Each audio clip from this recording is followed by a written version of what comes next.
Welcome everyone to this new video about math analysis and approaches. Today I'm going to try to give you a small introduction to derivatives. So derivatives are all about the slope of a function at a particular moment. And this function is also called the tangent. So a derivative is all about the slope of a tangent. So on the graph, you can see right here on the left, the tangent will be represented by the green line B3. And this green line is tangent to the curve f of x, to the right curve f of x at point A, right here. So to get a better sense of what a tangent is at the graph on the right, so here I have drawn 2 points, A and B, on the red curve f of x. The points A and B got closer to each other, right?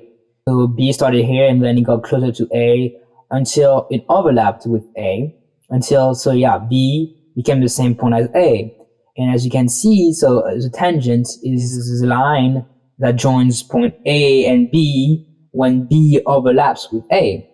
Instead of B being, on a different x coordinate, B has the same x coordinate, and the tangent of the curve at this point A is the line that joins A and B when they overlap.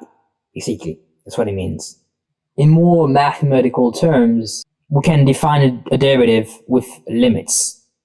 If we were to have the limit of a variable h as this variable h approached 0,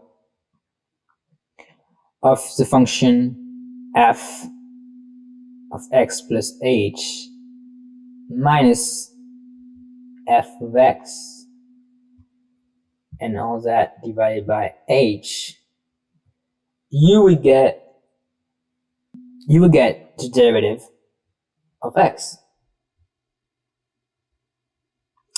So yeah, this is one of the notation we can attribute to derivatives. The other one are these, dx, dy.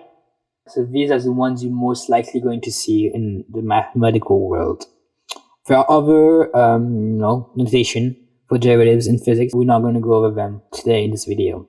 Not understand really what this means, but so if we were to go back on the graph right here, h would basically be the difference between the x coordinate of the point A and the x coordinate of the point B. And as I said before, you're trying to make them overlap. So you're trying to have no difference in their x coordinate. You're trying to make x of the x coordinate of A equals the x coordinate of B. So you want to make h approach 0. That's basically what it means. Example of functions and their derivatives. Let's say we have a function which is equal to x squared, right?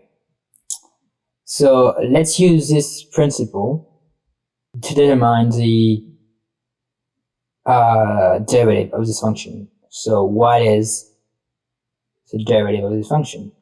Well, let's use the principle, as I said before, as a limit as h approaches 0 of x plus h squared minus x squared, divided by h would be the limit. And so this is equivalence. So we're going to expand this to figure out what it is. As h approaches 0 of x squared plus 2xh plus h squared minus x squared divided by h. And so you can see that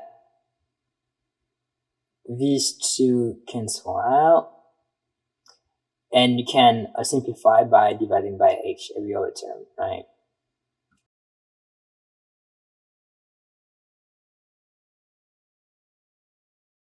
Of 2x plus h. But since h approaches 0, we end up with 2x. So the derivative of x squared is 2x, and we use this principle to figure it out. Obviously, there are certain rules that you can figure out using this principle that will be very useful when calculating any derivatives.